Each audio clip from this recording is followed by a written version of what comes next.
All right, welcome.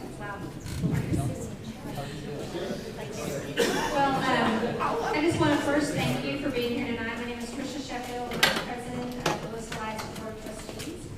And it is a great honor for us to be able to host Congressman Burgess here in one of our schools. And we'll be having another one on Wednesday. Really appreciate you all taking the time to be here tonight. We certainly think that schools and communities are just so integral and tied together, and that the strength of one hinges on the strength of the other. And so we thank you, because this is kind of a weird weather night, so we appreciate you just venturing out and dodging traffic in order to be here tonight. As we get started, I'd first like to introduce the Colony, Army JROTC. They're going to present the colors. And we have with us Cadet First Sergeant William Massey, who is a sophomore. We have Cadet Major Samir Allen, who is a senior. Cadet Captain Christian Slack, who is a junior. Cadet First Sergeant Christina Scazzari, who is a junior. And Cadet First Sergeant Hunter Morales, who is also a junior. Now I'd like to introduce Cadet First Sergeant Massey, and he will lead us in the Pledge of Allegiance to the American and Texas flags.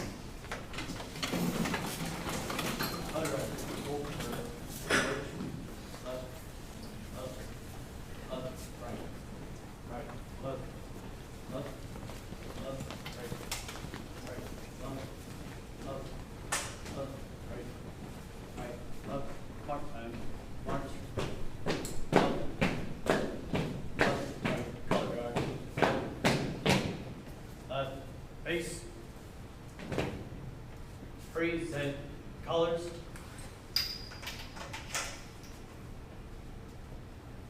Please join me in the Pledge of Allegiance. I pledge allegiance to the flag of the United States of America and to the republic for which it stands, one nation, under God, indivisible, with liberty and justice for all. Now for the Texas pledge.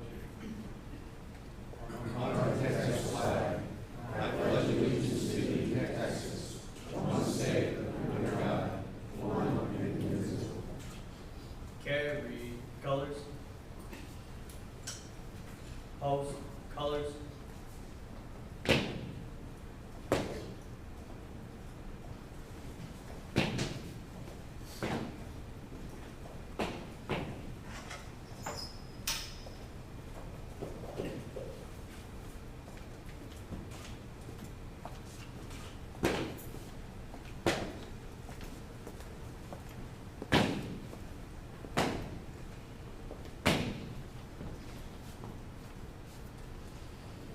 Order, arms,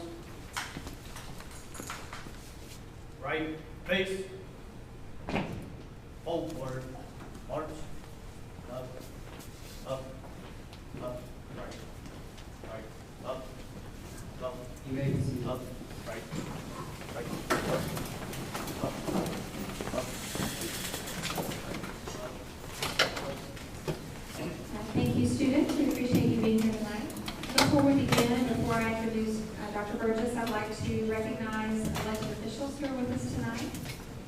First, we have, and actually when I call your name, if you don't mind just waving or standing and waving so that we can recognize you. We have Joel Marks, the City Council, or Colony City Council, place 6. Lowell Johnson, City of Corinth, Council, place 3. James Piazza, Justice of the Peace, Precinct 2, Denton County. And Andy Forbes, Director of Constituent Services, Representative Pat Fallon. Thank you all for being here.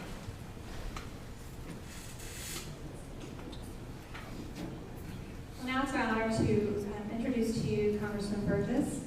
And just a few things about him. After spending nearly 3 decades practicing medicine in North Texas, Congressman Michael Burgess was first elected to Congress in 2002 and was re-elected most recently in 2014.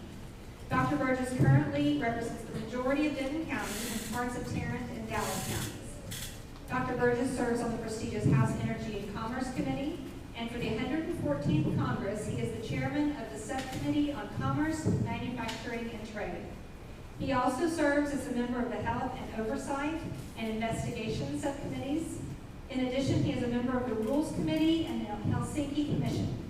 In 2009, Dr. Burgess founded and currently serves as co-chair of the Congressional Health Caucus. If you would please join me in thanking and recognizing Dr. Burgess.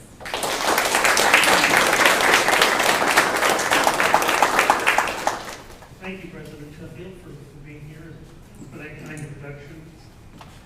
I want to thank all of you for joining us this evening.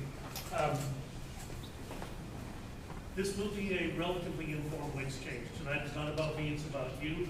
It's your opportunity to be sure that I have heard your voice.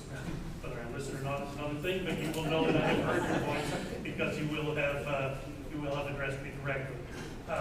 The setup for tonight does include a camera. This is a camera that is from our office. The event is being live streamed out on YouTube. It will be available on the YouTube channel, on the channel that the office maintains on YouTube. So if you have a friend or acquaintance that said, "Oh my gosh, I can't believe I missed that 4-hour Burgess Town Hall meeting the other night," never fear. You can watch the whole 4 hours at your leisure from the comfort of your own home. But also just situational awareness. This is a meeting that is open and on the record, and it's open to the public, so that anything that is said here is, of course, on the record. And sometimes what I've found is that things can be adjusted through film technology. This will serve as your official archive record of the meeting, so if there are any disputes in the future, the archived version from my website will be the arbiter of those disputes. I want to cover just a couple of topics, and then I'm really anxious to hear from you. I'm not going to talk for a long time. We had crazy weather tonight. We're in kind of a crazy political year. I don't know if you've noticed or not. It's kind of where I live. This event tonight is not political. I just wanted to underscore that. I will become political if you provoke me, but it is not my intention for this to be a political meeting. Obviously, we've just come through the Republican convention in Cleveland. The Democratic convention is starting this evening in Philadelphia. It's impossible to miss that. It's impossible to miss what has been just a very storied presidential primary season that we've just come through. I get that. I'm sure you do too. And obviously that will color when you ask me about things that might happen in the future. What happens over the next 3 months is obviously going to impact that. My purpose in being here tonight is to not advocate from one side or the other, but merely show or demonstrate. I'll be happy to provide you my opinions, but where those things might change depending upon what happens over the next 3 months. The 3 areas that I did want to cover with you tonight, one obviously is national security. That is on everyone's mind because of things that have happened not just around the world, but here in our own backyard in many cases. 5 years ago, it seems hard to believe that it was 5 years already, but 5 years ago next month, I was in the last congressional delegation to go through the country of Iraq. John Carter, who represents the Round Rock area, at the time had Fort Hood in his congressional district. John Carter and I took one last trip to thank some of the members of the Texas National Guard who were redeploying out of Basra. And again, we were one of the last congressional delegations to go through the country of Iraq. And you could not help but be struck by the fact that all of the places where there had been men and women and equipment in all of the years before and all the trips before that I had taken, all of those areas were literally just pulled down to the slabs. Mosul up in northern Iraq, particularly startling. The place where the Stryker vehicles were all, where they were all housed before they would go out in the field, all of that area was just down to the slabs, and the men and equipment had left just 2 or 3 days before we got there. And I was struck. This part of the world doesn't tolerate a vacuum very well. I'm old enough to remember what happened at the end of Vietnam, and a large helicopter pulling people off of the embassy roof. Not something that I really wanted to ever visit again. Surely someone has thought this through. Surely someone has a plan in mind. I left there that month with a very disquieted feeling that I hope someone has a plan, but no one has articulated it. And then the 5 years that have ensued since then, we've actually seen that plans were not well developed, they weren't well thought out, and as a consequence, and they haven't ever really emerged. That's been the frustrating thing. As a member of Congress who has to vote on appropriations has to vote on authorizations for the United States military. Those plans have never been well articulated. So that's a problem that literally is unsolved at this point. My personal opinion is the authorization for use of military force that allowed United States troops to be in Afghanistan and Iraq, both of those authorizations were passed before I got there. The last one passed in 2002. I took office in 2003. Isn't it time to revisit that? Should there not be an expiration date placed on such an authorization, or do these things just continue indefinitely in the future? And that, quite honestly, is one of the questions that the Congress is grappling with right now. Senator Payne, who recently was named to be the vice presidential nominee on the Democratic side, has been very forthright in his opinion that Congress should vote on a new authorization for use of military force. I happen to agree with that. We cannot just continue under what has been just status quo for the past, what is it now, almost 13 years. The other thing, of course, the economy, jobs in the economy, this part of the world. In fact, I had an energy summit in Denton on Saturday, and just by virtue of the number of new electric meters, the amount of power that is being used by those electric meters, the economy in the 26th district is doing pretty well. The same can be said for other parts of the country and other parts of the economy. It continues to be of concern to me that the emergence from the last recession has been slower and more painful than almost any other one known. There are some things that I think we could do as far as restructuring some tax policy. We might want to get into that and talk about that tonight. There are perhaps other things that could also happen on the regulatory side that might ease up some areas in the economy, and that's one of the things that we focus on in the subcommittee that I chair. And then the last thing, and of course you all know, I can't hardly get up and speak with a group of people that we don't end up talking about healthcare in some way, shape, or form. And tonight, I assume, will be no different. So much of what happens, look, it'd be easy for me to say, I told you so. But I'm not going to say that. I'm going to resist that urge to say, I told you so. And really, you will not hear that from me tonight. But quite honestly, there were concerns about a lot of the things that are happening today. A lot of the fissures that you see, a lot of the cracks that you see in the foundation and the Affordable Care Act were things that we talked about, probably in this very room 5, 6, 7 years ago, as this plan was being hatched by the administration. I worried about it. I am not certain what the future holds. I do know, yeah, the people who say more people have coverage. That's true. More people do than ever before.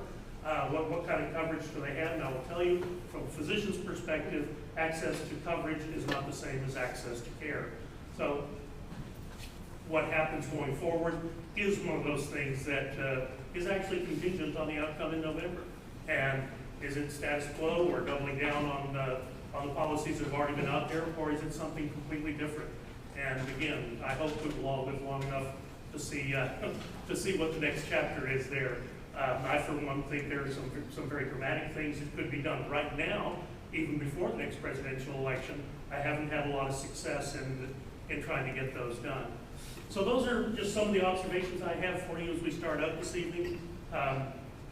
The setup is we'll have a microphone on this side of the room, and the camera's on that side of the room, so you're addressing both me and the camera when you talk. I will turn my back to the camera and only talk to you, but I'm anxious to hear what's on your mind, and hopefully we will have a very lively, interactive discussion this evening, as befits a lively political year that we've already seen. And I do want to thank you for, it's really great that you be here, TiVo, Bernie Sanders, you come to see me. I mean, I can't ask for anything more than that. It's kind of a high point in my political career. If anybody would like to come up, he won't let me ask a question. Because he knows the wrong questions to ask.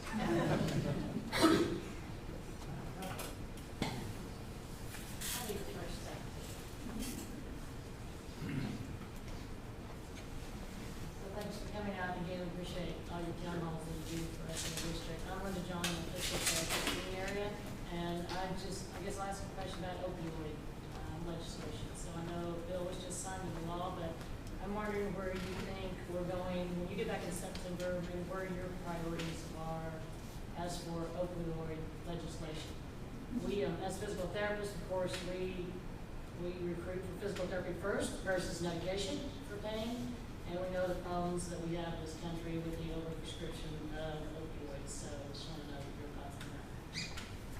Well, first off, it's hard to get someone into physical therapy if they're in pain, so pain does need to be addressed, and I'm speaking purely from a physician's perspective. The problem that has occurred around the country, and Linda was very gentle in her discussion of it, but the question has been, are addictive opiate prescriptions being overwritten? Are they being written too many times? Are they being written in place of something else? Is it just too easy to write a prescription for a pill? Now, I will tell you, in 2005, my very first term on the Energy and Commerce Committee, we had a big hearing about how doctors were not satisfactorily taking care of people's pain. So in 10 years' time, we've come full circle. 10 years ago, it was doctor not helping people enough.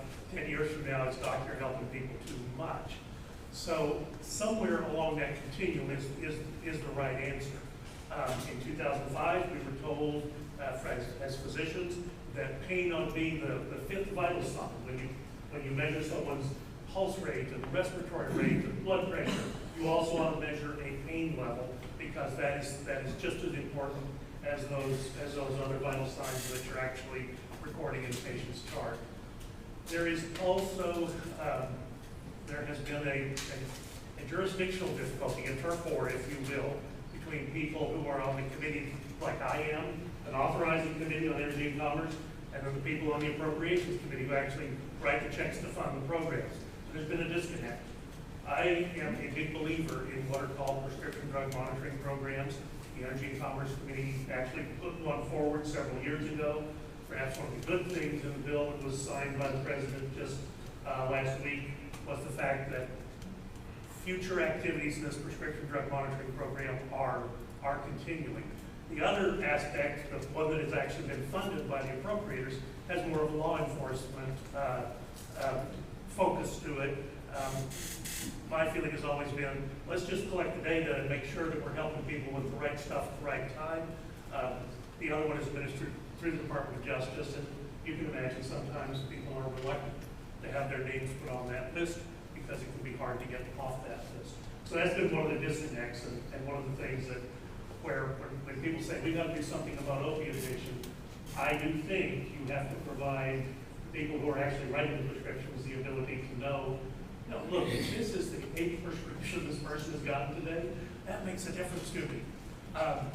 On the other hand, Friday afternoon at 6 o'clock, oh doc, I know your office just closed, but your partner did surgery on me, and the dog ate my homework, and could you give me a few pills just to get me through the weekend?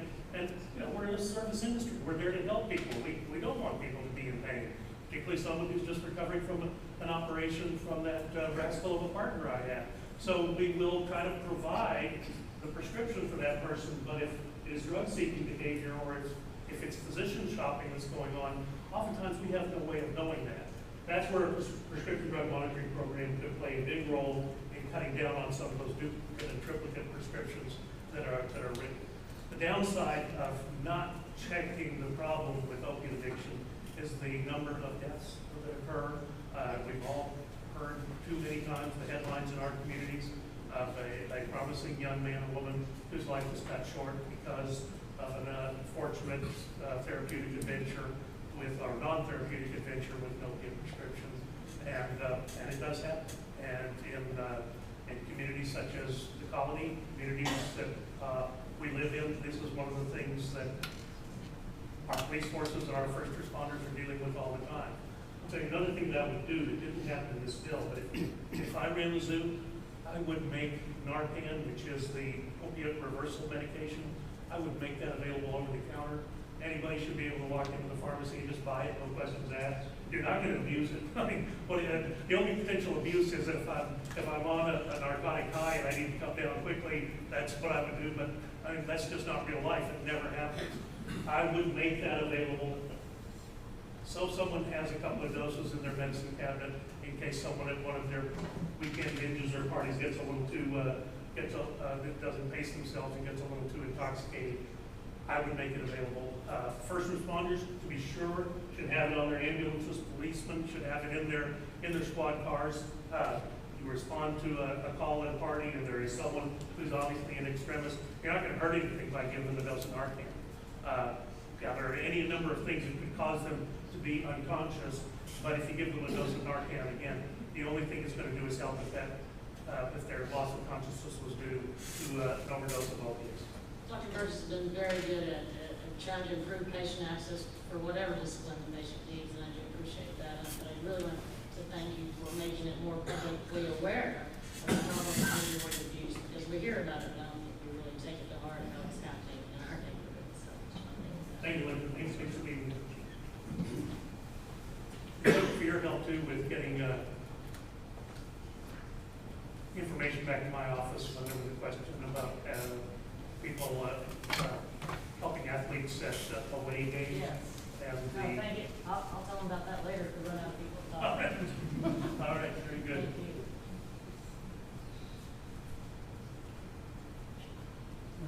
I'm too tired to walk back up. We haven't had a long way. And two, just while we're waiting for this next question to come up, there is,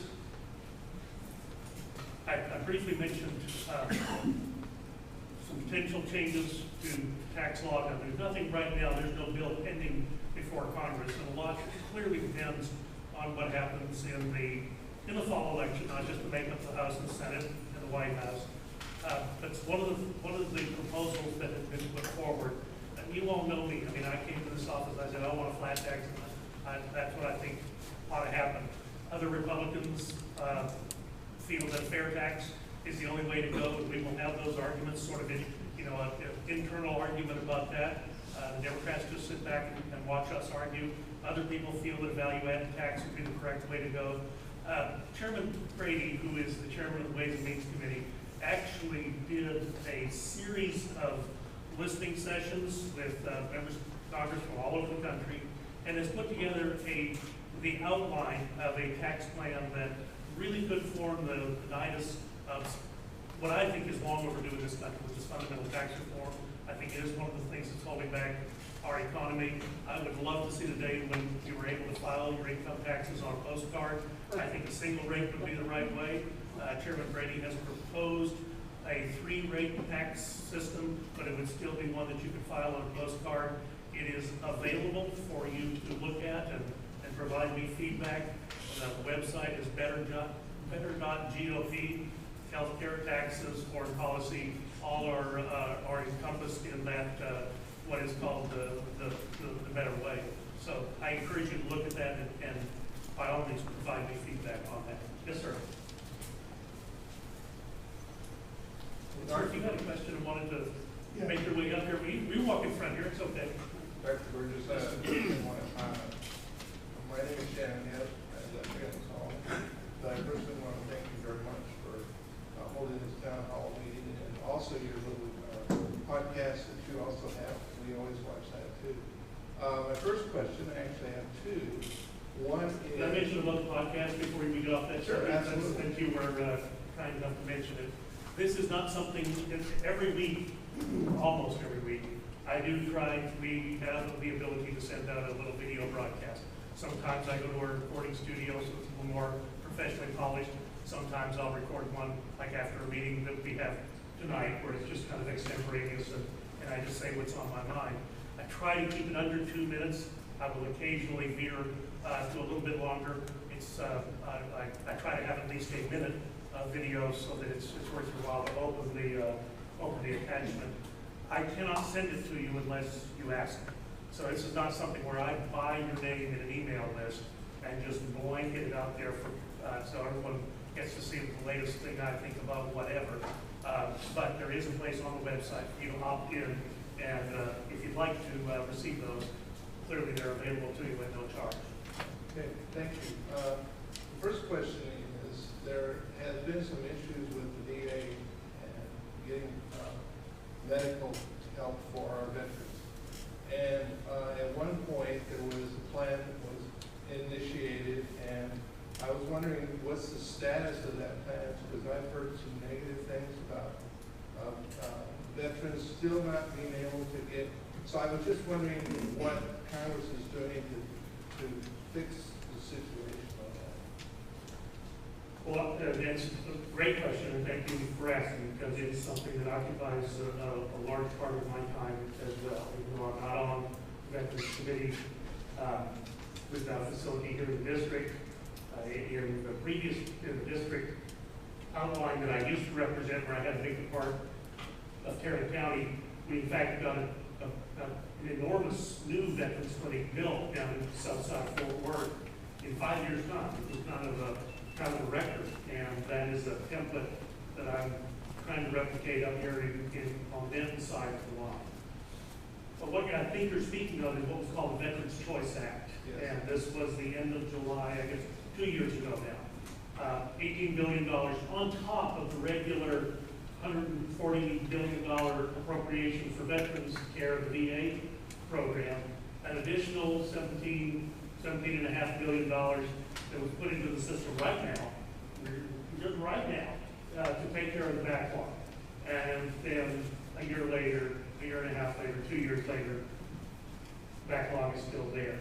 And that, I just cannot tell you how frustrating that is to, and I know it's frustrating to you, but for someone who said, okay, I'm going to do everything I can, and not only is the backlog still there, no one's been fired over the inactivity of fixing the problem with the schedule. Now, given all kinds of reasons, and it reminds me when I hired consultants for my medical practice.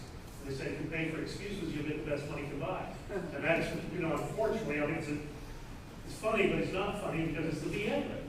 And, people will ask me, is the problem with government health care, is it, because the VA is the worst they could do? The answer is no, the VA is the best they can do. And that is the problem. I mean, in a perfect world, someone should be able to take that Veterans Choice card. Okay, they can't get to me until 3 months down at the Dallas VA, the Fort Worth VA, or Bonham, or Denton. I should be able to go to the doctor here in the colony and get this problem seen to today. Sometimes that will happen. The problem is that the doctor in the colony says, well, you've got a frozen shoulder and you need to have an operation. Then you're back into the system and you've got to start all over again. And if you're lucky enough to get the operation, whether it can be done in a local hospital or down at Dallas VA, then you've got to start all over again from physical therapy that needs to follow the shoulder surgery. So it's become an extremely cumbersome and labor-intensive program for the patient, not for a bureaucrat, but for the patient to get through that. I want to see that fixed. I mean, it's not that we have been afraid to spend the money on it. We've spent a tremendous amount of money on it, but it's not working. And again, I don't want to get political, but I want someone in a top job who says this is a priority of mine. I've been through one Republican administration, now a Democratic administration, and the same problems keep recurring or getting worse. I want someone to say, this is going to be my priority, and by golly, in my administration, it will get done. And so when I'm evaluating people for my support in the fall, that's one of the things I'm looking at. And I would say, what are the big three things I'm concerned about?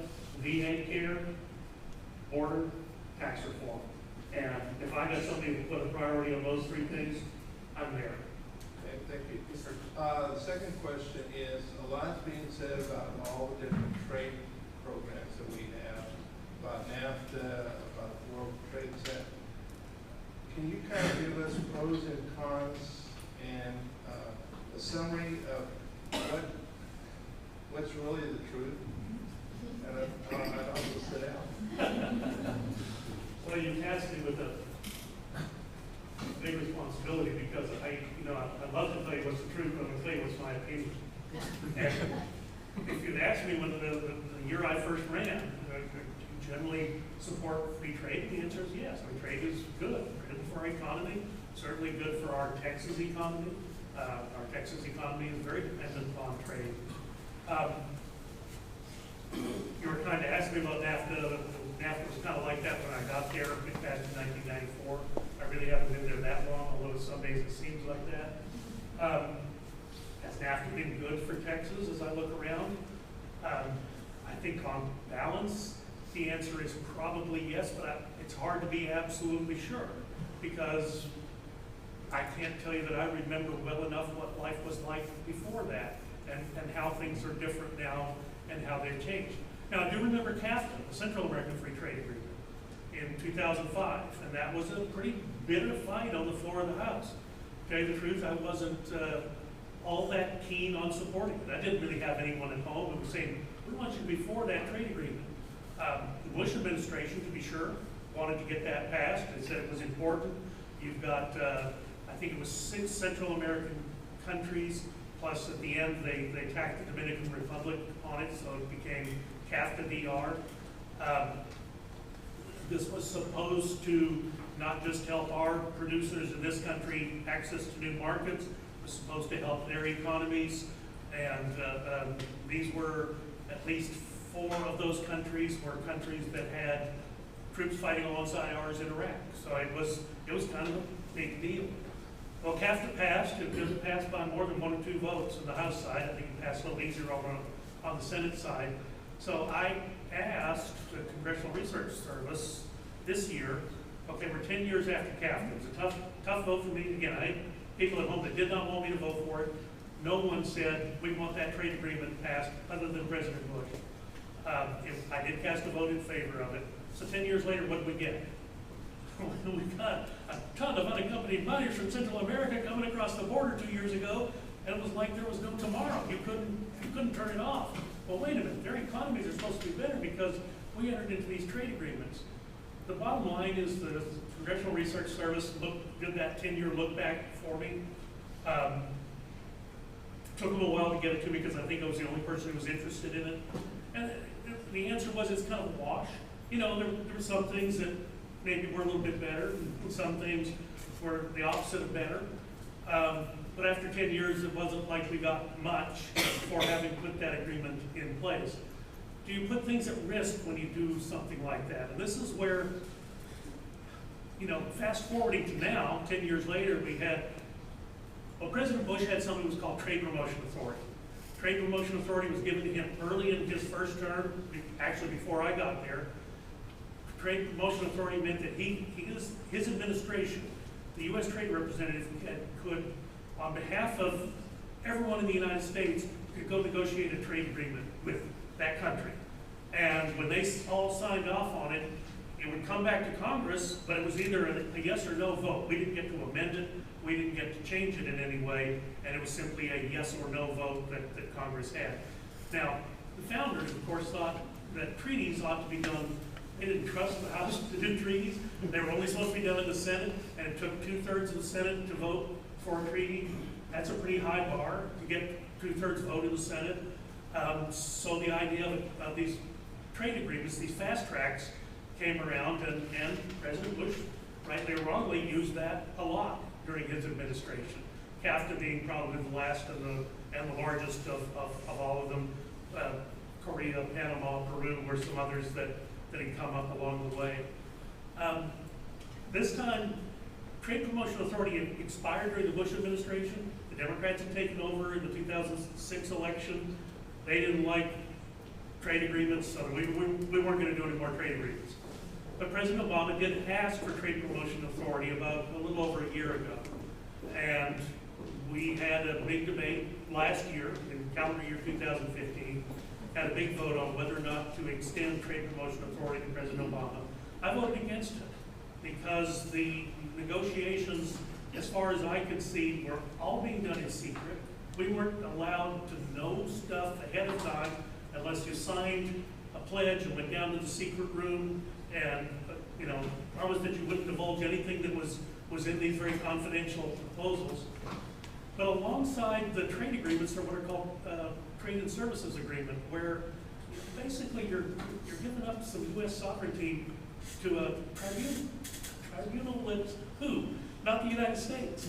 So that's a problem. I voted against the Trade Promotion Authority. The Trans-Pacific Partnership was supposed to be the trade deal that the Trade Promotion Authority was given to President Obama. And he said, okay, I'm going to do this Trans-Pacific Partnership. It's garnered a lot of headlines. The Republican nominee, not very excited about it. Democrats are for sure not excited about it. And it's an open question as to what happens with that. I do not think, I hope I'm right about this, I do not see that being voted on in the balance of this year. So obviously January 1st, we'll start a new Congress and a new term, and we'll have the discussion all over again. I don't see it passing between now and election day because it's unpopular on both sides. I think it would be a mistake to try to sneak it through after the election and just do it in the dark of night while everyone's out Christmas shopping. I hope that doesn't happen. I don't know whether I've answered your question or not. Yeah. In general, trade is a good thing. I don't want to sound like a political candidate, but we can't keep making stupid deals and expect to do well. Yes, sir. How are you, Mr. Just President? good. Thank you. Ron Springer. 4 years ago, I was in Germany, and I had a pulmonary embolism. And I spoke to you about this. I've been to your office. And for veterans, I'm 70% disabled. And for veterans, overseas, there's no place to go to when you have a trouble. So when I had my embolism, I had to go to land school. And they took care of me, and I had a half-hour life left in me before I would have died. 3 months later, I got a $15,000 bill from land school. And your office tried to take care of it. And they took care of it soon, but they left me with a $10,000 bill. And the VA tells me that they're not covered to pay for that bill. So I had to pick it up. Because there's no office of Veterans Administration, no doctor I can go to. The only thing I had to go to was a military base, figuring that I would have been covered. The first place I would have been covered. And that was the last place that I would have thought I would get $15,000 bill. And is there any way possible that you can go back to the Congress and get something where a veteran of disability be covered overseas, going to a military base as a part of the VA situation? Well, we can certainly ask, but in your particular situation, I'd like to say I don't remember our discussion, but I will, Melanie Torres is here, and she and I will discuss your case. I don't know if there's anything else that can be done to try to move things in Your your girl favor. from the office did a very fine job. They researched it, and they said that the Army and the VA are two different, more or less like companies. They don't work together. You would think that'd be Very very common mission. If I'm I'm not dying, arguing with you. if I'm dying, I want to go to a military base. I don't want a German doctor that doesn't speak English. I get it. And land school's a fine facility. I've been Oh, there it's many the times. best. I'll tell you, they did a wonderful job. And I've seen a lot of people over there in worse scenarios, believe me. But I just wanted to bring that to Congress, see if you could do something with the VA and a military base. Fair request. You've got all kinds of congressional staffers. James Decker back here is my legislative director from Washington, so he's heard your ask. And of course, Melanie, who you know, is Melanie's a dog. you're correct in your assignment here. Yes. Okay, thank you. Thank you. Thanks for your service.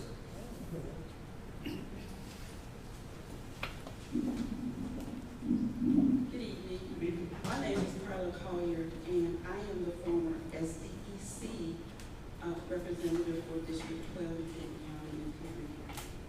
I'm also here with the Texas Coalition of Black Democrats of Denton County. And I wanted to let you know that we are here, and the purpose of this organization is to address issues of African Americans in Denton County, and we also have a state level where we address the same issues across the state as well. I'm here today, me and my colleague is here today, and we want to ask a couple of questions regarding issues that have been going on in the African American community for the, most recently in the last month, but ongoing. This is ongoing. So my first question is, what ideas or what do you plan to do to minimize this issue as far as gun control and police brutality and bridging the gap within Denton County and in your district. I know that there are some legislators that have been placed in Texas by other legislators, but on a national level, what bills do you plan to put out? Let me address both the things that you brought up. And first, just on the issue of police brutality. And I'm not aware of specific instances, but if you have areas where you think I need to be aware, I'll need to bring those to me. And if there is something we can do to facilitate a dialogue between yourself and the respective involved police department, I think that's a fair request, and I would be glad to do that. Okay. On the other issue that you brought up, honestly, I don't see any appetite for further efforts at firearms control in this country. Certainly nothing is going to happen before Election Day. Clearly, elections do have consequences, and that could make a difference in the ongoing discussion. But from what I see just immediately over the horizon, I would tell you I don't see much happening. Okay, so I do want to clarify and note that here in Denton County, I haven't heard of any instances happening, and I would like to keep it that way in our area. Good idea. So, if there's a way that we can bridge the gap with our organization, we're planning on having a similar town hall meeting just like this, probably during the time that you're not in session. And if you can meet with us and talk to the community, along with a few of the officers that's in the area as well, we would like that as well. Just to make sure that we keep things the way that they are here in our area, because I know there have been instances out in McKinney, and that's the closest that I have heard of out in the North Dallas area.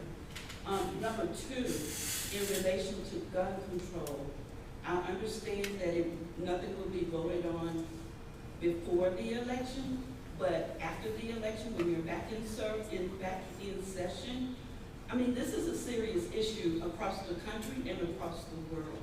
And open carry is one of the main concerns that we have right now. So, again, are you going to put or draft up any type of legislation regarding that? The short answer is no. Open carry, while it's new, perhaps in Texas, the Republican mentioned, I did it up in Cleveland. I mean, they've had open carry in Ohio. Remember, they didn't lose the Civil War, so they've had open carry up there literally forever. There were people who talked about this is going to be a problem with convention goers and protesters. It wasn't a problem. I mean, at no time did I feel unsafe.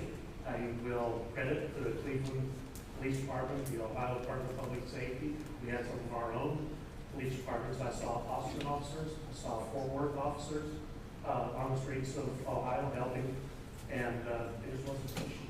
But gun control is an issue right now in our country and across the world. Do you agree? Well, there are things we try to make it an issue. That's not what I asked. What I asked was that gun control is an issue in this country and across the world. It's evident. I think there was a shooting last night in Florida. And there was a shooting in Dallas 2 weeks ago where we have innocent police officers who were killed. We have African-American males who were killed. Let me just ask you, because you're right, it was a very serious incident in Dallas, and I spent some time meeting with Chief Brown on the Saturday afterwards. You tell me, what is the gun law that you want to see passed that would have prevented that from happening? If we get rid of the open carry, then that eliminates the problem right there. This guy had his guns in the back of his car. He was leapfrogging parade processions that went down the streets of Dallas. I don't think he was carrying a long gun on his back down the street. And that poor devil actually was picked up and was like upset about the fact that he was picked up. But honestly, you have one of the responsibilities of local areas, you don't be anywhere around where someone's shooting, in my opinion. Okay, so with all of the shootings, you still don't believe that there's an issue with gun control? But here's the problem. There are plenty of places where, as good a job as they do, our federal officers, our state officers, our local officers cannot keep us safe 100% of the time. Some of us feel it's our responsibility to keep the safety of our families first and foremost in our minds. And we don't want anyone telling us that we can't do that.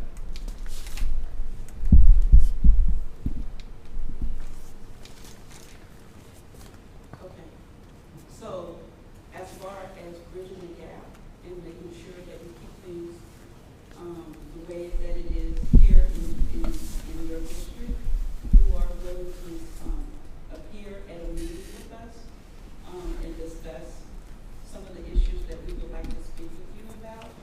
If you have specific instances, you level the charge of police brutality. If you have specific instances where I should be aware of them, I want you to bring those to me. Yes, we do have specific instances. Melanie Torres is standing back. Provide us some of the information and I'll get work on it. Okay. And just to be clear, the instances that we have that's specific are the instances that you are already aware of. And it's a big issue with police officers, and I'm not saying all, not all are bad. But police officers, right now, I see that they are scared and they're just shooting just because. I actually disagree with that. They're well trained. I'm not saying that they're not well trained, but some of them are scared.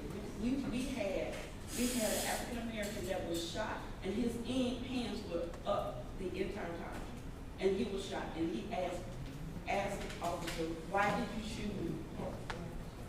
And the officer's response was, "I don't know." That's just one instance right there. In Florida, I'm sure we'll learn a lot about that in the weeks and months to come. There's another instance where in Minneapolis, the African American male was shot and killed, and all he was doing was reaching for his car. Again, Is that not an issue? These are specific issues.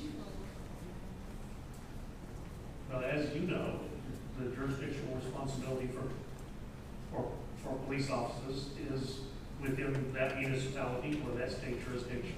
Yes, there are some federal marshals that are not involved in that case. If training is an issue, look, I had a long conversation with Chief Brown Saturday after the shootings happened late Thursday night. Poor man probably hadn't slept much at that point while we were visiting down his police station. His police department was placed on lockdown because of the social media post of someone who said they were coming to do something at the Dallas Police Department.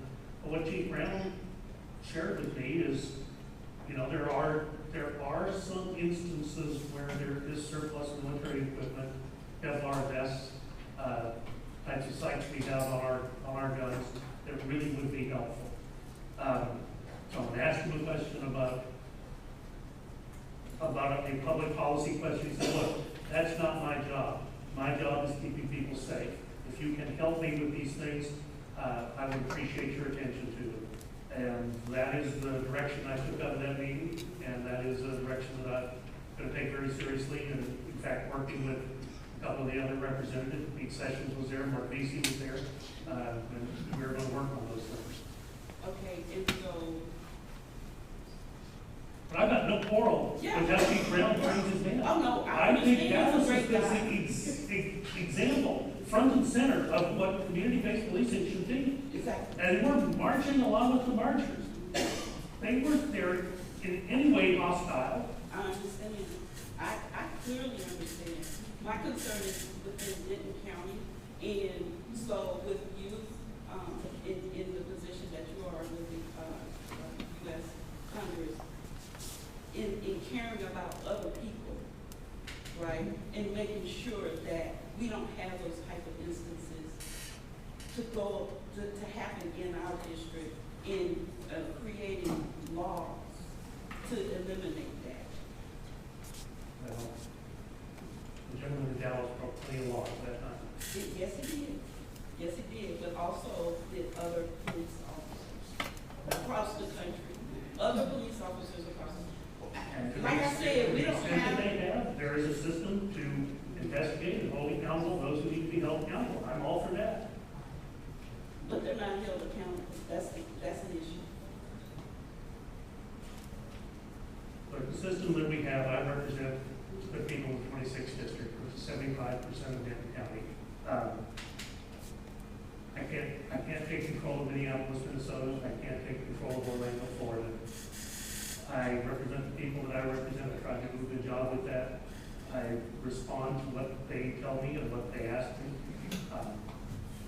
I really can't answer you any other way than that. Right, and I understand that your concern is with the District 26, again, in eliminating those type of issues happening in our area. The only way, and you said it yourself, is to create legislators to eliminate, to control guns. Yeah. Okay, Again, that's not on the horizon. okay. Thank you for your. Thank you. This would probably be a good time for me to introduce Officers Brian Lee and Darcy Pino, who were, thank you, Lee, thank you. They were good enough to join us this evening, and can't thank you, colleagues of the department enough for just helping us with the event and making sure everybody gets here and gets home safe. Thank you guys.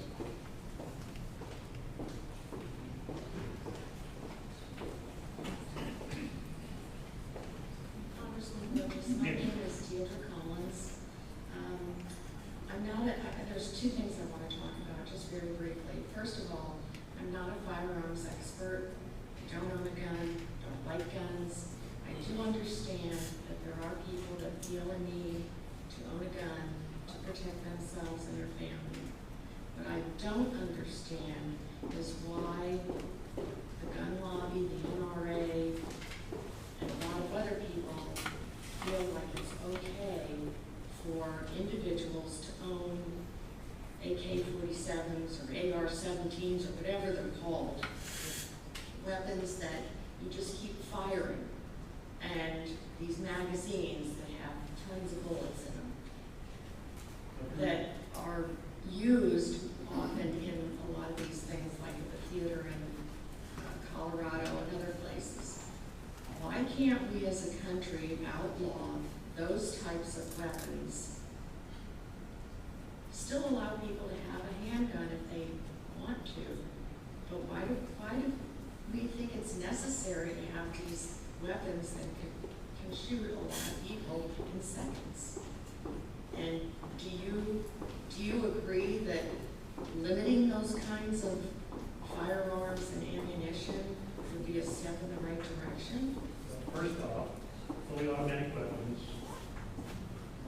since 1986, have been heavily regulated in this country. And in fact, as far as I'm aware, there has been no manufacturer of a fully automatic weapon for civilian use in this country since 1986. Those fully automatic weapons that existed prior to 1986 are owned by individual collectors. It requires a special type of license to have one.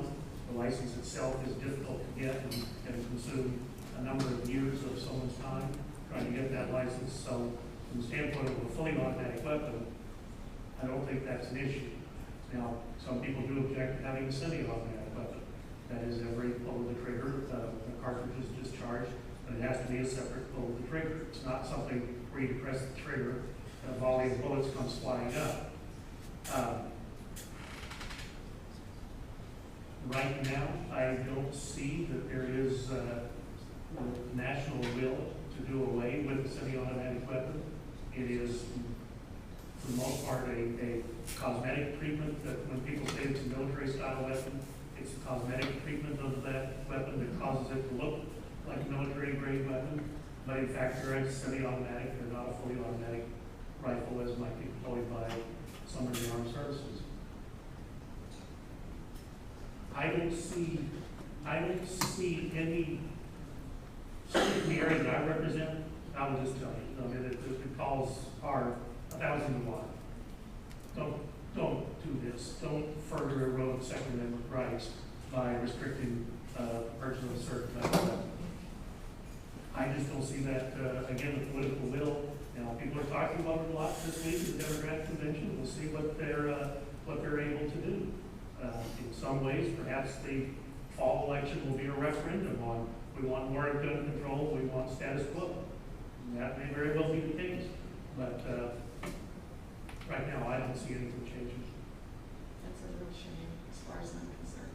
The other thing I want to talk about, just for a second, it's purely personal, and I don't want to take everybody's time, but for 9 months now, I have been arguing with the Social Security Administration on the proper adjudication, however you want to call it, of my Social Security benefits.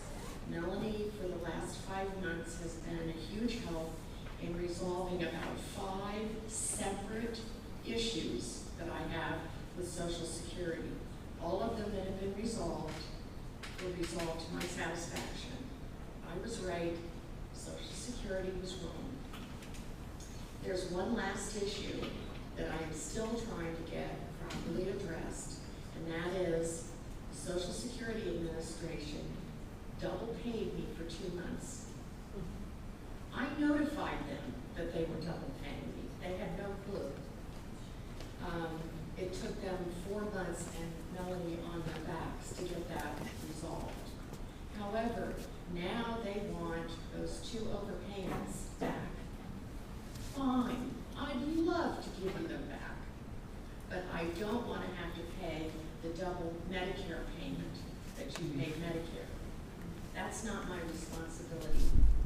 I notified Social Security in October 22nd specifically.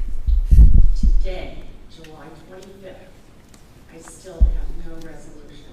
And the frustrating part is, there's no communication. There's no answer. There's no, you're crazy, you're right, go to hell, quit bothering us. Nothing. Is there anything that you can do, or is there a person that you can recommend for me to contact? Is it Health and Human Services? Who do I need to go to? Well, even the Social Security Administration itself. Let me talk with Melanie, see what we've done and where the impasse has occurred, and see if we can't get a resolution for you. Well, when I spoke to her earlier this evening, she said she's just recently called twice. She gets no response. Now, of course, part of the answer to your question is anyone, of course, can hire an attorney, but you shouldn't have to me, because it seems like you should have to in this instance. Let us see what we can do to further get the question resolved. I would really appreciate it. And this is, kind of on my last nerve. I pay my taxes. I don't see why the Social Security Administration can't give a retired old woman the money that she's entitled to without hassle. Thank you. So noted.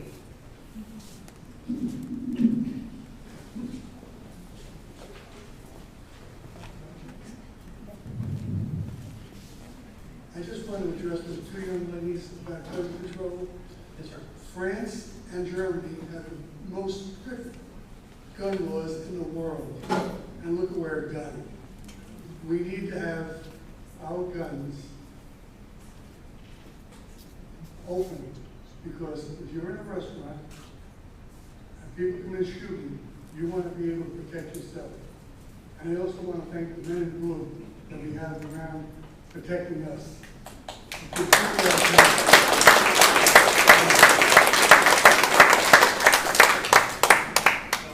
Roseberg has told me that they are recording arrived here. I did. Yes, sir. Thank you to be with us tonight. You bet. Thank you. And I want you to know that I am a frequent observer of the stuff for sale in Nebraska Furniture.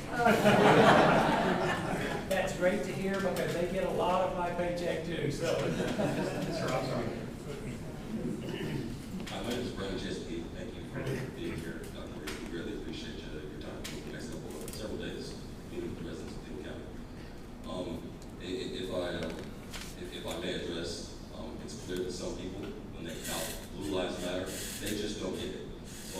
question is two parts. One, I moved down here, right, as you were being elected to Congress too, because I received scholarships to go to UNT. So, felt UNT alone. Before, while I was in high school, I was actually accepted to an HBCU, but their funding fell through for my scholarships. I wasn't able to attend, water under the bridge. But I would like to know why in 2006, I don't know if you remember it, but you voted against an $84 million grant specifically for HBCUs across the country. I'd like you to address why in fact you voted no for that. Can you tell me what an HBCU is? Historically Black colleges and universities. I don't recall the bill, to be perfectly honest with you. There's, any number of reasons why I would have voted no. Sometimes a bill like that comes up under suspension, but spends a significant amount of money. We shouldn't do those kinds of bills under suspension, and I will frequently vote against those. But honestly, I don't remember the instance that you're describing. Second quick question. Was that funding was it in some other? It was actually, it was more geared toward emergency funding because several of the HBCUs were hurting across the country. So was it part of an appropriations bill? No. I'm sorry, I don't remember the specifics. That's fine. I understand you have a work to do. Second question, going along with the gun control and the Blue Lives Matter comment. This year, you're going to have to. Unity is important in our country, as we see. This year, it's expected that the largest number of non-white people are going to be voting in Denton County, ever. So, if you're going to go to Congress to represent us, which you have done well in your years, and we appreciate that. As a non-white member of Denton County, I need to know that you understand the issues that African Americans and Hispanics are going through. So if you would not mind, I would appreciate if you would speak to all of us en masse about some of the specific issues that you think are affecting the African American and Hispanic community, and what you plan to do in terms of legislation moving forward, even after the election, no matter who is elected at the top of the ticket, to address those things for the citizens of Denton County specifically. That you understand the different issues, and what you plan to do to address this. Thank you for your time. Well, don't run off. You may or may not be aware that the configuration, the outline, the perimeter of the 26th district changes every 10 years, sometimes more frequent than that. And in fact, it changed in calendar year 2004, 2005, and brought me into a pretty large part of Tarrant County that I had not represented in the past. It's the southeast part of the city of Fort Worth. It made Fort Worth the largest city in my district, even though I didn't have the entirety of the city of Fort Worth. I had the southeast side, part that's now represented by Mark Vesey. My staff will tell you we spent a significant amount of our time trying to help the constituents of the 26th district who lived in southeast Fort Worth. It was a big ask. It was a big task. And I knew I wasn't there because people in those neighborhoods were voting for me. I did that because it was the right thing to do. Political consultants, when the district lines changed, and said, hey, your folks are in Denton, you don't need to go south of Interstate 30, or more specifically, you don't need to go south of Meadowbrook. It was our calling, it was our duty. I shouldn't have signed on for the job if I wasn't willing to go south of Meadowbrook.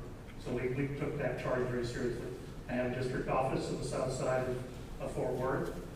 We did a number of economic development summits at Texas Wesleyan University. Richard Fisher, who at the time was president of the Dallas Federal Reserve Bank, came and talked to my economic development summit one year. It impressed him so much he asked to come back the second year. President Fisher apparently came from fairly humble beginnings himself and was impressed with the spirit of entrepreneurship that he found in southeast Fort Worth. Otherwise, it was proprietary territory for him. I mean, Interstate 30 going from Dallas to Fort Worth to a chamber function and back, never would he have thought about stopping in southeast Fort Worth until we asked. And then when we asked, he asked if he could come back. Now, I no longer represent that part of the district. It is important to me still to see some of the seeds that we planted there, to see that they continue to flourish.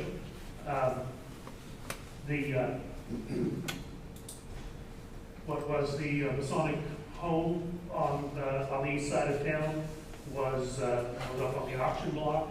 There was some concern that it was just going to be sold off for gas wells, and it was not going to benefit the community.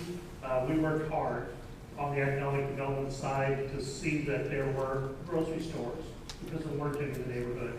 We made certain to see that there were shopping venues that weren't available, employment opportunities that weren't available. Look, I knew when I began representing Southeast Fort Worth, and I had people tell me that we're never going to agree on minimum wage ideas. There's just going to be differences that we have. But we can agree on employment opportunities, we can agree on educational opportunities, and we can agree on economic development as generally a good thing if it's done right in our communities. So I haven't stopped that. I don't have quite the same footprint that I used to have, but just as it was done, and we had the district office done at the, on that county, what do they call that? Resource Connection.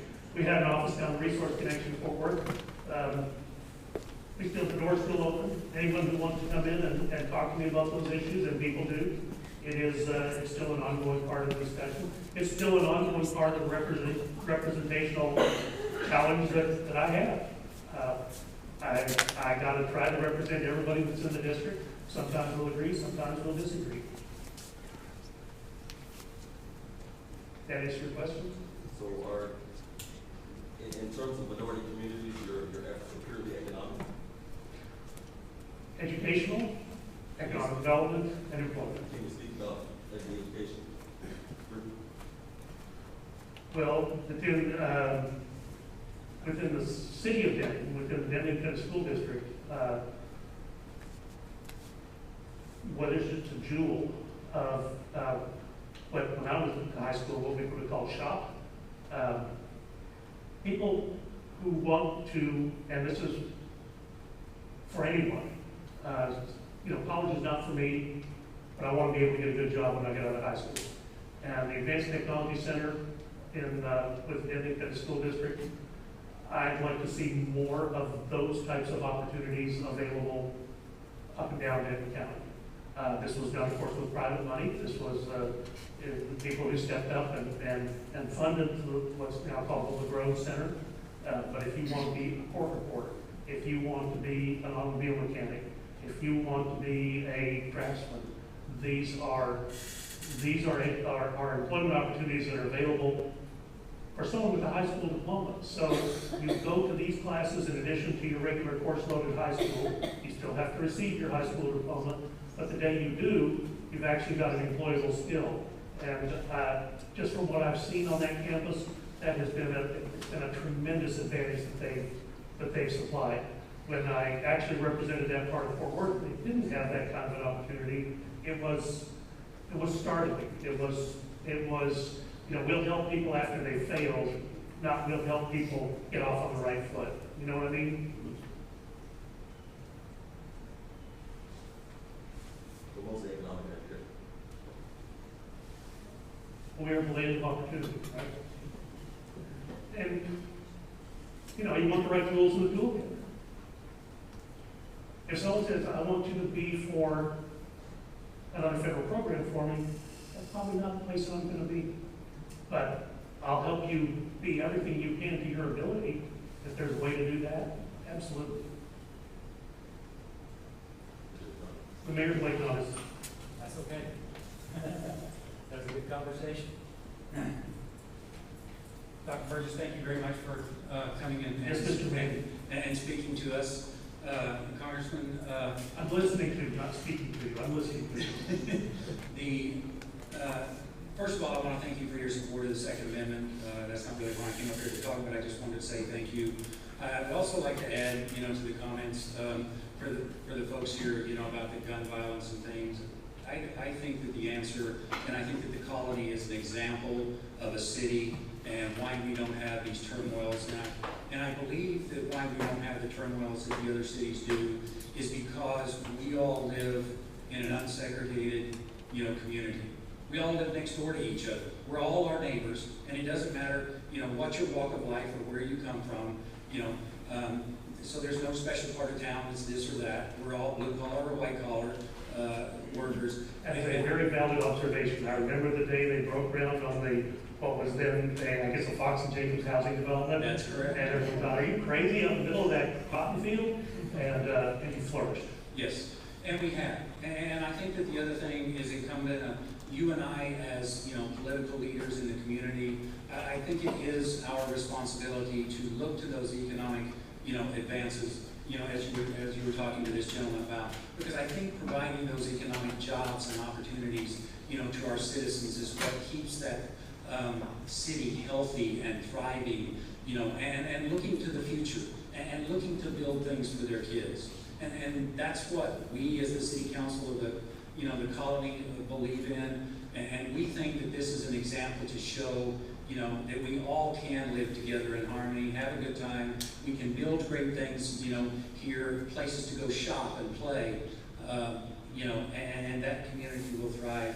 And I think this is an example. My question really is on the economic jobs front.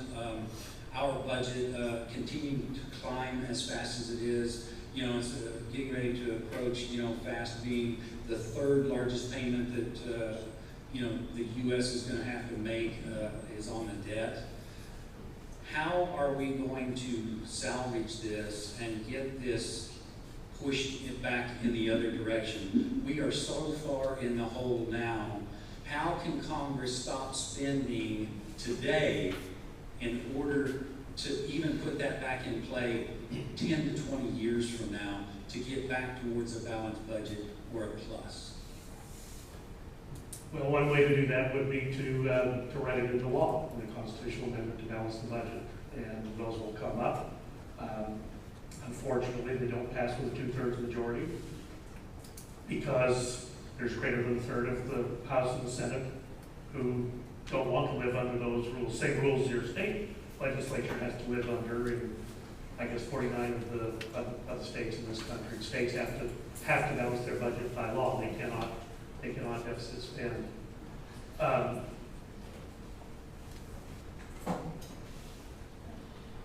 concerned about it. I was concerned about it when George Bush was president. And then in the 7.5 years since George Bush was president, the number has gone up and gone up startlingly fast. There were a couple of things like the sequester in 2011. Many of you complained to me when I voted for the sequester in 2011 because it did increase the borrowing limit in the United States of America. But for the next 18 months, there was really a significant downturn in the amount of spending. And sequester at its simplest level just says we're going to cut everything the same. So it was 2.3%. Pretty inelegant as far as okay, here's a spending plan for you. Spend 97.5% of what you spent last year. So inelegant to be sure, but the fact of the matter was it worked. And it didn't take winners and losers. Everyone got assessed the same amount. Now, plenty of people in the policymaking realm would like to say, well, wait a minute, I want to adjust this one up and this one down. I want to micromanage or tinker with areas within the budget. The beauty of the sequester was everyone got the same treatment. And so in theory, it worked very well. One of the difficulties was that 2 years prior to that, Secretary Gates, who was the defense secretary, had really ratcheted down his requests for defense appropriations. So defense had already absorbed some significant reductions, and then these reductions came on top of it. So yes, there are people in the defense side who say this is too much for us. I can hardly think of a single department within the Pentagon, though, where contractors are, where there isn't some opportunity for savings. And I would like to see a more serious effort on that before we back off on the sequester. Now, but does that really generate enough offset in order to stop the debt from climbing? yes. It's the short answer to your question is yes, as long as there is growth in the economy. But as long as you have 0.5% annualized gross domestic product increase, then it's tough to do with with that amount of reduction in spending. Still, it's better than an increase of 6% a year, which is historically what's been happening. So the sequester, I think, was a powerful tool. Now, here's the thing. I mean, when I talked about other things, is this going to be a priority that is put in place after the next election? I mean, you could argue that it's not, that priority is not there now. I've suggested to you that there are greater than a third of the members of Congress who would not be in favor of a balanced budget amendment. Certainly the White House has indicated to us on a number of occasions that we're not spending enough and that there should be places where there is more money spent. And they will come with additional requests and you got to stop everything you're doing and give us additional dollars. When President Obama had just been inaugurated for the second time, he came and talked to the Republicans down in the basement of the Capitol. And he was asked by a member of Congress who actually had served with him in the state Senate in Illinois, President Obama, you see our state is in significant difficulty that has been brought about by deficit spending, and there are serious consequences that the state is facing, and I worry about that same thing happening at the federal level. And I thought, that's right on target. I am too. The President indicated to us that he did not see that as a problem, and that it will be several years before the amount of debt carried by the United States of America really reaches a crisis. I just argued that we probably should tackle it before it becomes a crisis. It would have been more manageable 4 years ago than it is next year, but kind of depending upon the outcome of November really will dictate what the way forward is. Is there enough resolve within the House of Representatives? Is there enough resolve within the Senate? Will the President sign the bills that are sent that have reductions rather than increases in federal spending? And remember, this is always the frustrating thing, but only about a third of the federal budget is now under the discretion and control of the United States Congress. 2/3 is actually on autopilot. There are some of us who believe that autopilot spending is a big part of our problem and that it should be brought back on budget. And these would be tough decisions to make. The young woman who talked about her Social Security problems. I mean, this type of spending really should be within the, should be under the direction and control of the United States Congress. And if I make the wrong decision, you send me home. I mean, it really should be that simple. When the Affordable Care Act was all, everyone was talking about that bubbling up through the works. A lot of people said, we ought to have a system like they have in Canada. Okay. Canada, yeah, they pay for everything. But their health care expenditures are on a budget. When they spend all the money, there's no more health care that year. You wait until the next year. That's why the waiting lists are so long for like hip replacement and some cases even cardiac surgery. If it's not judged to be acute, yeah, you can wait until get in the queue for next year.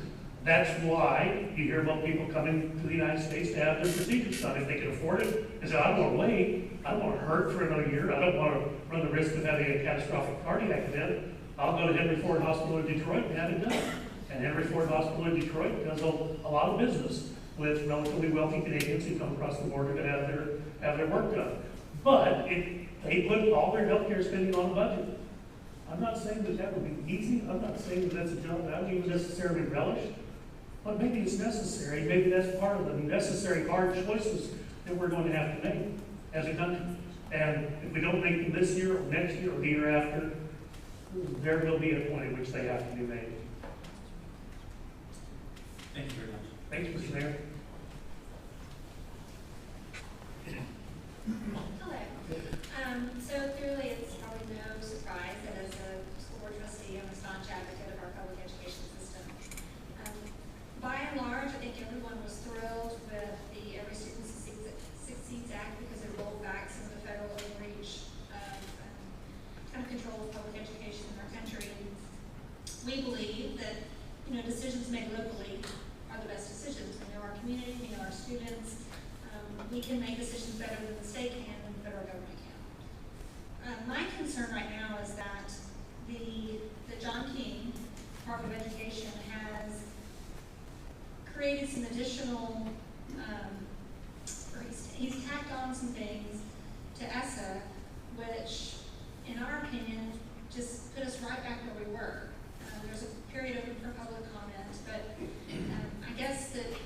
you know, I know that after this point, that I guess it will come back, and that will be, you know, debated and looked at in Congress. Not necessarily.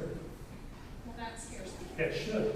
And then you've actually brought up a number of issues, but any law that's passed by Congress then goes over to the agency, in your case, Department of Education, the healthcare side, Department of Health and Human Services, where the agency then does its study and proposes rules and then enacts rules. Sometimes they bypass that step and just go to an interim rule, which then becomes the final rule without the comment period.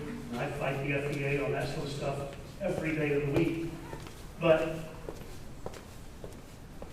one of the things that some of us feel very strongly about is that rules that have greater than $100 million impact on the economy should be required to come back to the Congress, and the Congress gets a yes or no vote. Can't amend it, can't stretch it out any longer, but Congress has to then vote on it because of the effect on the economy. We don't do that right now, and I think that is a mistake. And it's not just in the Department of Education. It is up and down the federal agencies. EPA is the one that always gets all the headlines, but certainly Department of Labor has played a role in some of their rules that they've come up with lately. We should not abdicate that responsibility and say, oh, we passed the bill, we gave it over to the president, the agency now has done something funny with it that we never intended. We should be required to then say yes or no to that rule as it comes out of the federal agency. Right now, there is not that requirement. And some of the worst stuff, in my opinion, some of the worst excesses of the federal bureaucracy come about just that way. I wasn't aware of what you're describing, but certainly that was a risk, a known risk. I will say this, and, you know, I got a lot of criticism from outside groups for voting for the replacement to No Child Left Behind because it didn't go far enough. It didn't abolish the Department of Education. It didn't get the federal government out of education on the local level. But there were many of the programs within No Child Left Behind that did get reversed. So on balance, it was more positive than it was negative. The key then is what happens in the agency, and I know sometimes I sound like a broken record. What happens in November will make a difference as to how this gets implemented. You're just seeing the tip of the iceberg currently with the agency beginning to put rules out for public comment. Right, because what it looks like now is that with the additional rules, we're really kind of just back to where we were. So we can just keep renaming things, but they're still not good. Now, there's still a role for Congress, and Congress, after you bring to my attention how devastating this rule is going to be, sure, Congress can then put forward a bill to roll that rule back or to rein that rule in. Still, you've got to get it past the House and the Senate. You know how long it took to get No Child Left Behind, and that was an authorization that was supposed to be up in 2006 and it endured until 2015, just running on fumes. So it can take a while to get things done. But yes, Congress would have a role, and they would say, no, this was never our intention. Someone could bring a lawsuit and say this wasn't congressional intent. Congress could pass a new law saying that decision by the agency is voided. Now we want you to do something different. Again, it would depend on Congress to pass it, the president to sign it, and then the agency to do additional work on it. Okay. So, but you're not familiar with the additions that he's made, so we can send those to your office so that you're. I wish you would. Okay. All right, thank you. I need to be aware of them. Thank you. And Dr. Burgess, Mayor Victoria, I think, found a set of keys in the parking lot. I don't know if anybody was missing a set. I'm good. Get back on. We're going to ask you about that. Okay.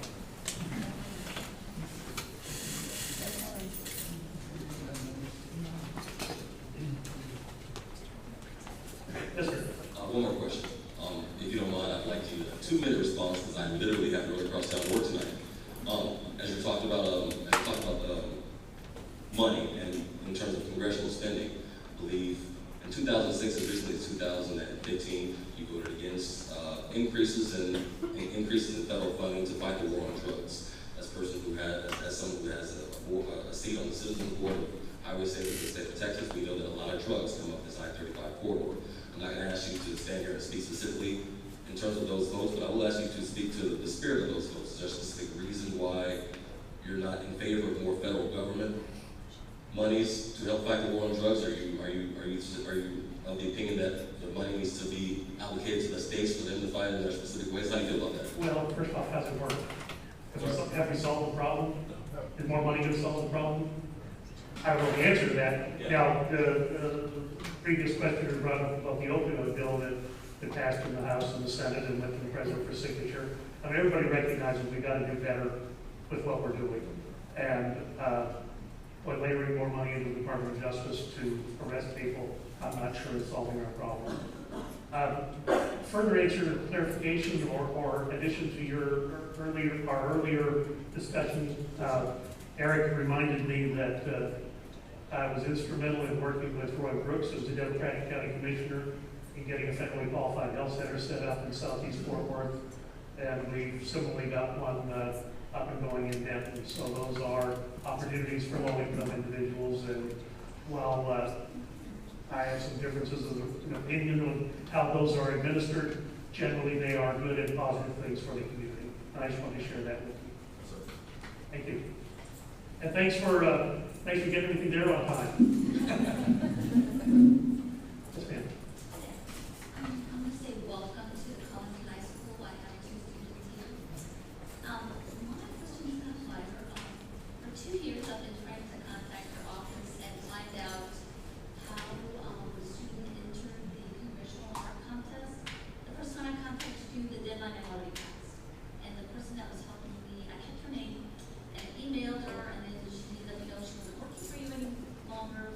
So I contacted your office in January, and someone was supposed to contact me back, but they didn't. So how does a student go about entering the contest, traditional contest? Well, I apologize that your request wasn't handled up to the standards that I would think it should, but now that you have made the request, there are 6 people in the back who are going to take your information and make sure that you get your student registered. Great, because our school is not interested, and I want our school to participate. I want you to as well. Okay, great. Well, you guys have been, you've been very patient, and I appreciate you coming on this evening. Again, I really want to correct the earlier statement where it was made that I was going to talk to you. Really, I'm here to listen to you. And as you can see, there are a couple of issues from congressional art contest to Social Security to police community relations that have come up tonight. They're all important. I want to thank you for being here with us tonight. We're going to do this a couple more times this week. I am really proud of the fact that you were all willing to heave-o Bernie Sanders and be here with us.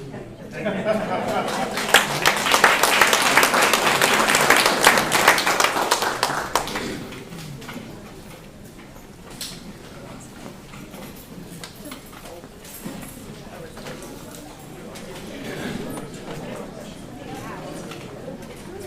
Good. How's it going? Good to see you. How you doing? Doing well. Good to see you.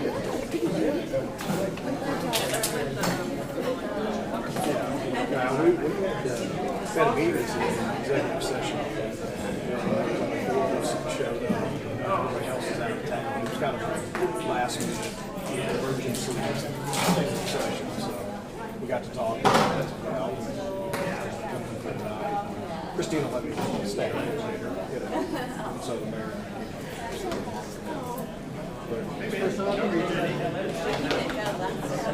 Yeah. I was gonna say, I think last year, wasn't doing this. I was running around taking care of the estates and my dad's will and all that good stuff. So I didn't do that last year. I had blinders on. Just focused on other things. Yeah. Oh yeah. Yeah. But